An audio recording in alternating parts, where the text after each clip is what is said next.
ICF family, join me congratulating April for being December's Member of the Month. Congrats. Thanks. So tell the people a little bit about yourself. So my name is April. Like, what do you do? I work at NC State. Mm-hmm. I have 3 kids. Okay. 2 of them are here with me. They are all girls. Uh-huh. There are 6, 7. Sorry, she just turned 7. 7, 9, and 12. And I have 2 dogs and a husband.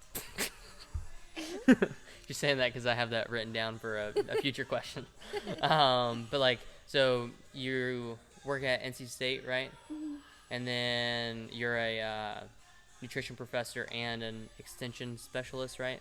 Yeah, so I'm a nutrition professor at NC State, and I teach and do research, and then I do extension, which a lot of people don't know what extension is, but it's where you are, you basically do community outreach.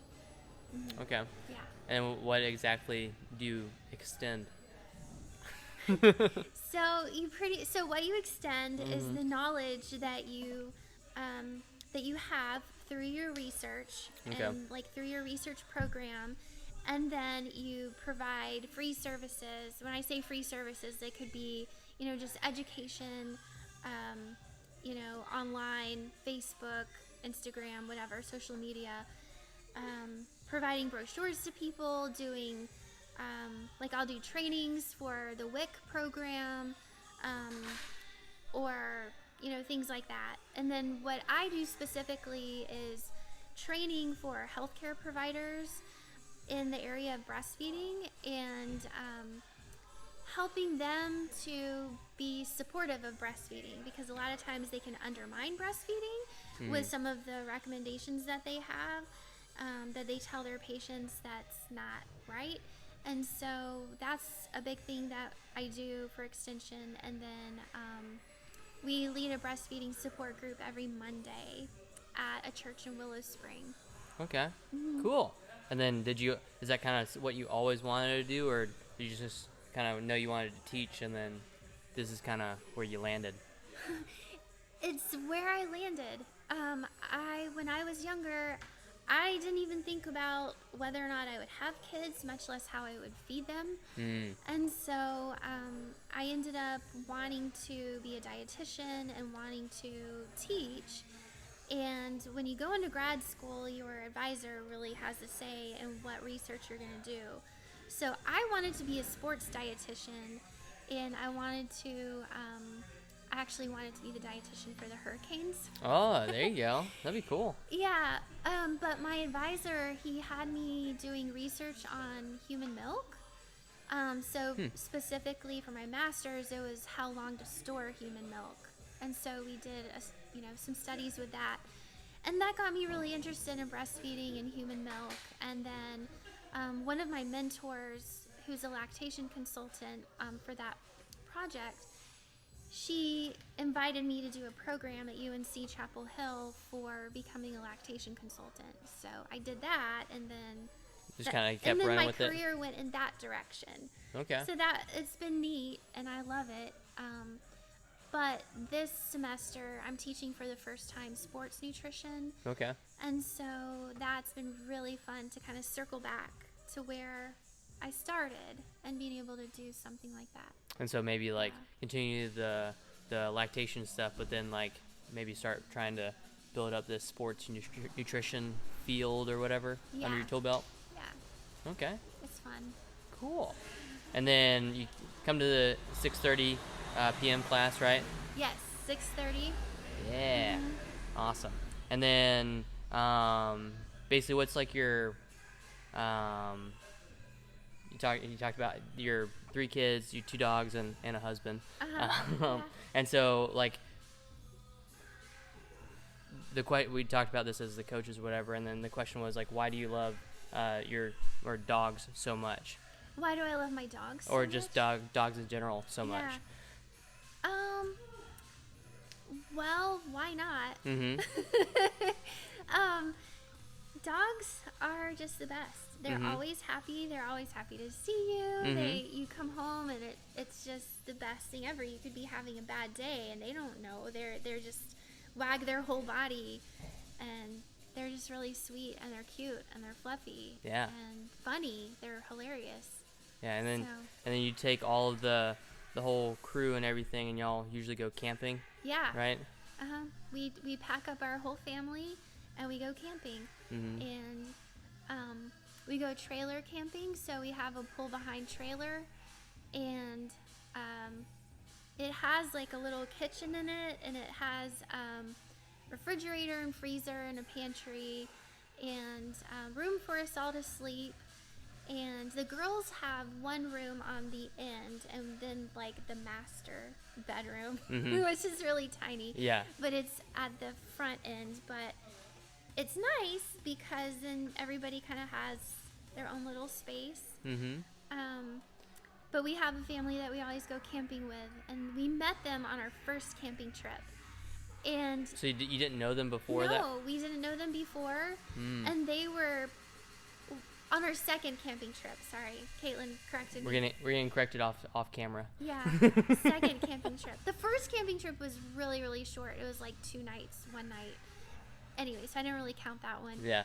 But anyways, they were parked right next to us in their camper, and they have 2 kids that they played the whole time. And so we got their information, and now all our camping trips are with them. That's awesome. It's really fun. And so yeah. then you put all the 3 kids, 2 dogs, and a husband all in the camper, and then do they have kind of like same thing, 3 kids and everything like that, or? So it's funny. So they have 2 kids, but they have 6 dogs. And they don't bring all their dogs. Usually they'll bring like 3 or 4 dogs. But their camper is humongous. So ours is 33 feet. Theirs is 47 feet. Oh wow. Theirs is called a toy hauler. So they bring their golf Kind of cart. like, okay. I Yeah. was about to say like 4-wheeler or something They like that. could, yeah, but they bring their golf cart. And so it's funny because we go to a place, and our camper's always one of the smaller ones, and then they come up beside us, and theirs is huge, and so Wow. it's funny. So we eat dinner in their camper. Nice. Yeah. There you go. And then so it's like y'all, I guess, just pick a place, y'all just go there and hang out for the whole weekend or week or whatever it is. Yeah, Okay. yeah. What's the coolest place that y'all have camped at? Girls, where do you think? All of them. So I would say the most adventurous place we've been was the Florida Keys. So they live in Florida. So it was like a 6-hour drive for them, but it took us like 20 hours to get there. Oh wow. It took a long time. And then our transmission went out in our expedition on the way down when we were in St. Augustine. So we had to get that fixed. So it was this whole big adventure. So the Florida Keys wasn't my favorite trip because it was so hot and the AC in our camper couldn't really keep up very well. But there was a shark. We saw a shark. But it was still really fun. Me and Ella went parasailing together, and that was special. But we've been to Smoky Mountains. We've been to Disney. We've been to the Shenandoah Mountains, the national park there. We've been to Lakemont, Georgia, which that might have been my favorite because you can back your camper right up to the river, and you can go tubing down the river. Oh, okay. And that was really fun. Yeah, that was fun. We went there in May. I mean, is there any place that you're like, I definitely want to go back there? I would say that place. Huh? What? Oh, the most recent place that we went? Oh, yeah, the Shenandoah Valley. We stayed at a campground there that was really pretty. You could just see the mountains all around you. So, That'd be really awesome. pretty. Just so you're like in a little valley or whatever, and then just wake up and see mountains all around. yeah, Oh, that'd be cool. it was really pretty. Yeah. And so, is there like a really funny story that happened in any of the camping or In the? any of the camping Uh-huh. trips, anything funny? Mm-hmm. I mean, we've definitely had adventures, and it will test you because they're unexpected. And so this past January, we went to Florida to visit our friends. And so we just went to their house. They live on a farm. And so we just brought our camper hooked up to their hookups on their farm. And on the way down, we had a tire blow.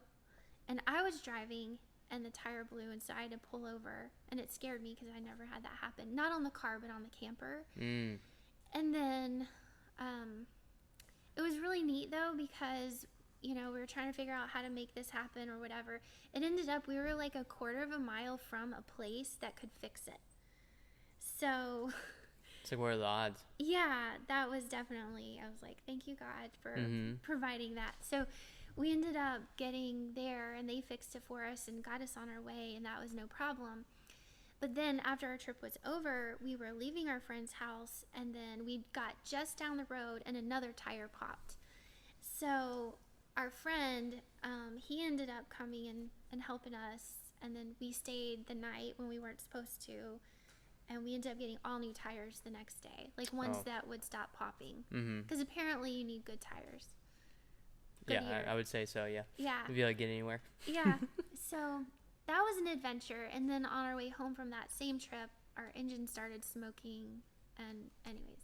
Yeah. There was, but Pete helped us. He helped us when we got back. Fixed the problem. Okay. Yeah. And then have you ever seen the movie RV?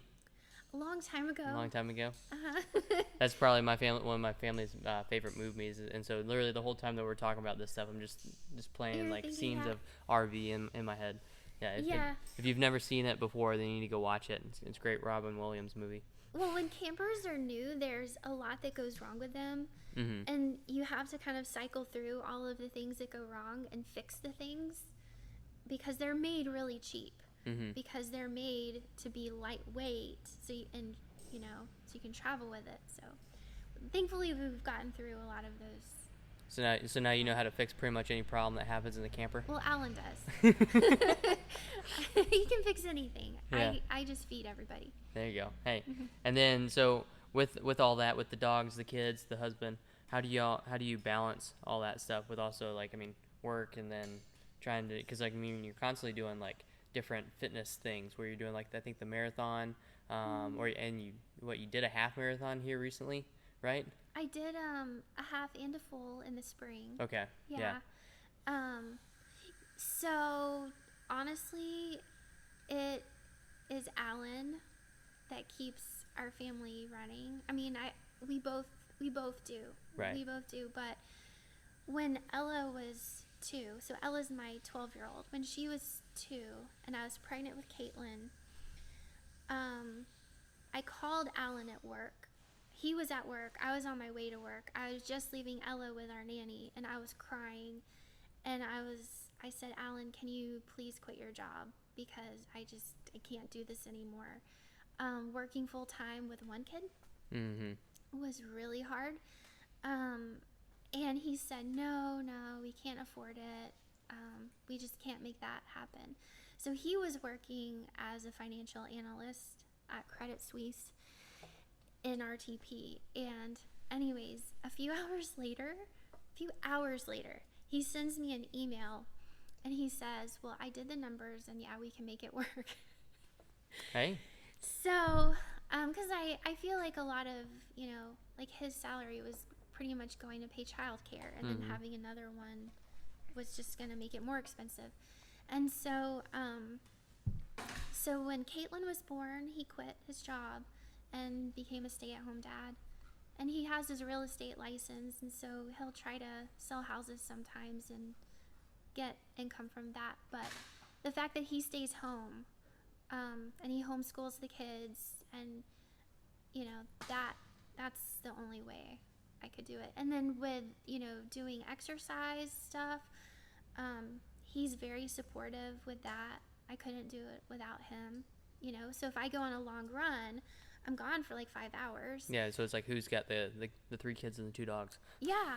So he does, except last Saturday, it was really, well, a couple Saturdays ago, Carly babysat. She came over at 6 a.m.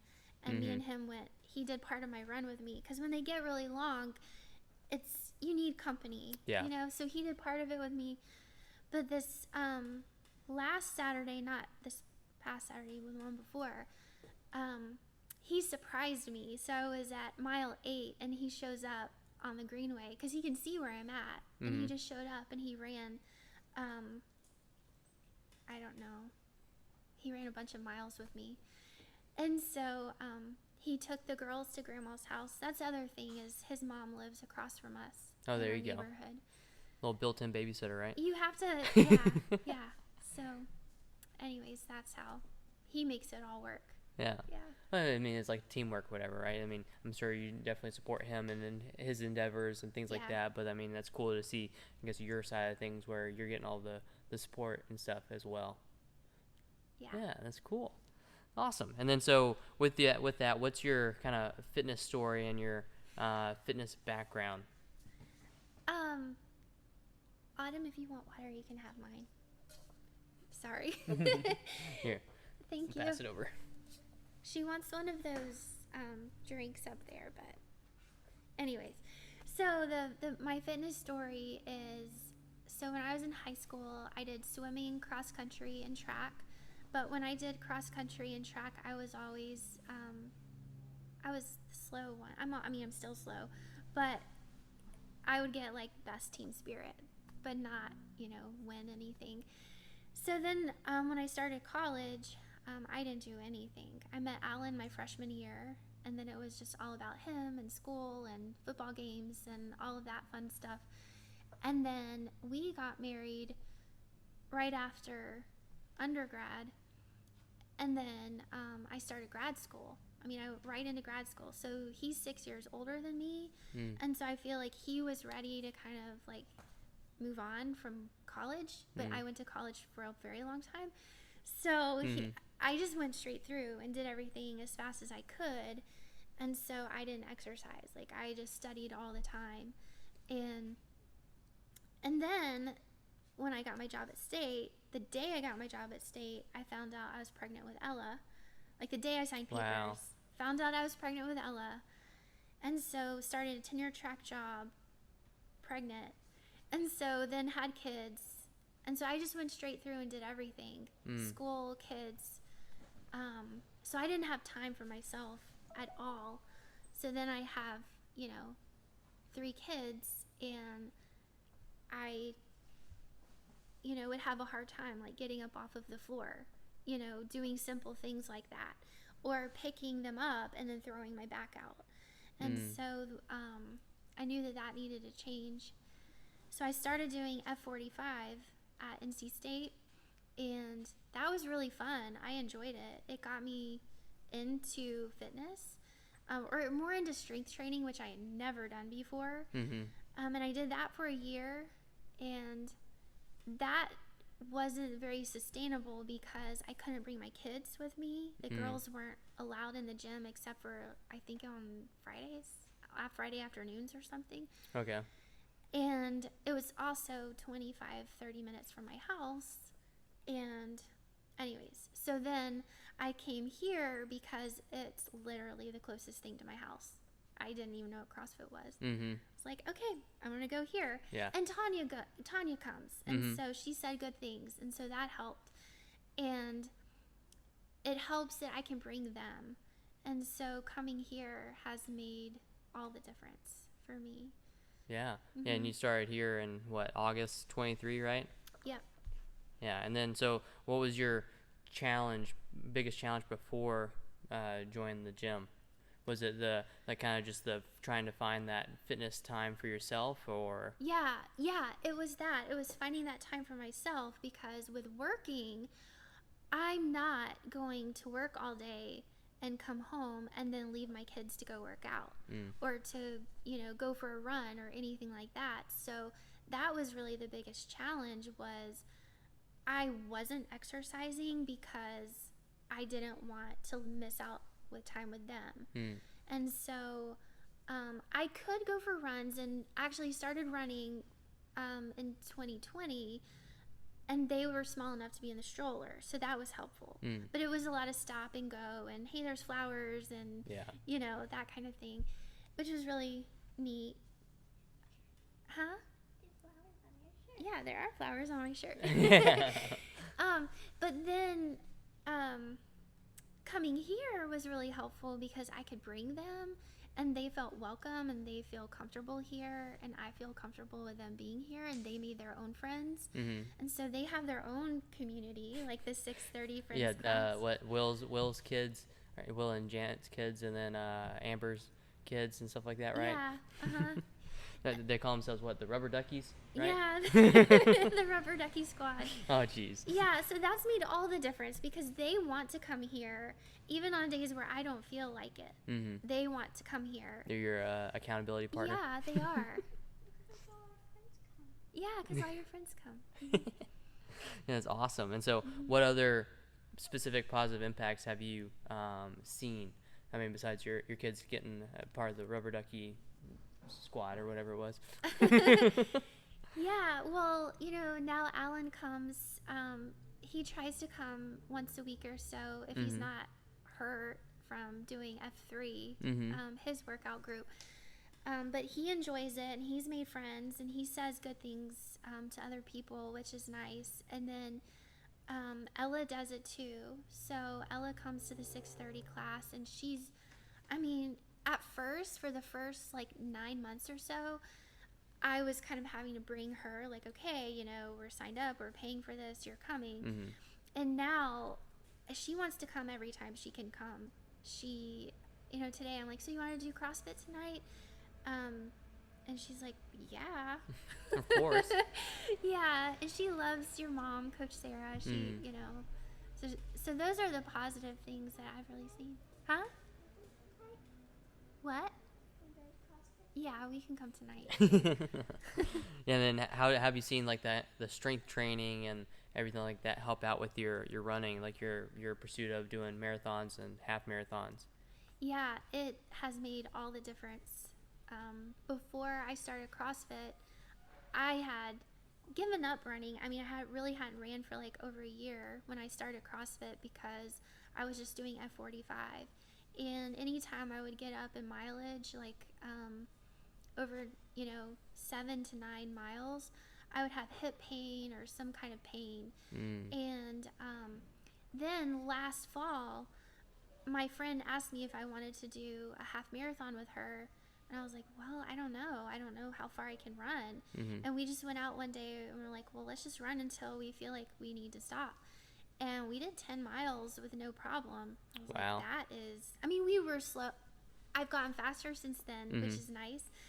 Just the no pain. Yeah, I couldn't believe it. I was like, wow. And it was fun. And I work with her, so we could talk about work and we could brainstorm teaching ideas. And so that helps me feel more like I was exercising and working at the same time. So she and I continued to run together for a long time. And I just couldn't believe like how quickly I could progress with running because of the strength training. And then, you know, one time my dog got hurt and I had to carry him across the street, and he was like 75 pounds, or he is, and so I was carrying him home, and I knew how to do it safely. You know, I knew how to squat down and pick him up safely and use my core. Yeah, look at that. Yeah, and I bring him home, and Alan isn't concerned about me carrying him. He's concerned about the dog. our dog. Yeah. You know, so that was really neat. Yeah. To be able to do that. And then Caitlin had mono in the spring, and I had to carry her everywhere she went, up and down the stairs, to the bathroom, wherever, and I could do that. So, yeah, that's awesome. yeah. It's cool to see like the real application of it all and everything, right? And it's like, okay, the weightlifting in here not only allows you to do maybe more cardio things or just be more fitness things, being able to do that, but then also like actually help out like your dog or your daughter or things like that. Yeah. Maybe even carry Alan if he gets hurt. I'm not sure about that. But Well, maybe a few more months and then we'll test that out, right? we'll work on that. That'll be the next goal. But what would you say to someone that's on the fence about joining? So I would say that CrossFit has a reputation for being really hard to do. People say, "Oh wow, you do CrossFit? That's really hard," and I'm like, I'm not the one, walking across the floor on my hands or doing push-ups from the floor or anything like that. I can't even do pull-ups. But you can scale everything. Anything you can scale. I always look at the workouts. I'm like, okay, how am I going to scale this today? So I wouldn't be on the fence about it. Now, I don't know if it's like that at all places, but here, that's how it is. Yeah. Well, my best analogy is that CrossFit's like ice cream. You got a whole bunch of different flavors, and then some people like some flavors, some people like other flavors. But whatever gets people moving, right? Yeah. And I mean, even without doing everything to the full extent, I've still gotten a lot stronger. So.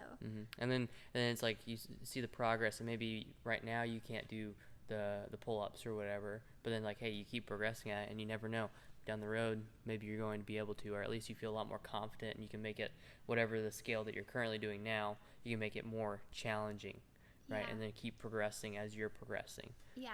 Well, the other day early, she was trying to get me to do the handstand push-ups, and I was like, no, I can't. I don't know how to do it. She's like, no, we're gonna do it together, and we did, and I did a few of them, and that was really fun. Yeah. So I mean, the ab mats were under my head, but it's fine. I was doing them. You gotta find out where you're at, and then we'll work on that and keep making it progress as you're progressing. Yeah, and the community is great. The people are really awesome. Yeah. Awesome. Well, April, thanks again for coming out to highlight your story with me and everything, and thanks. congrats for being December's Member of the Month. Thank you. Yeah.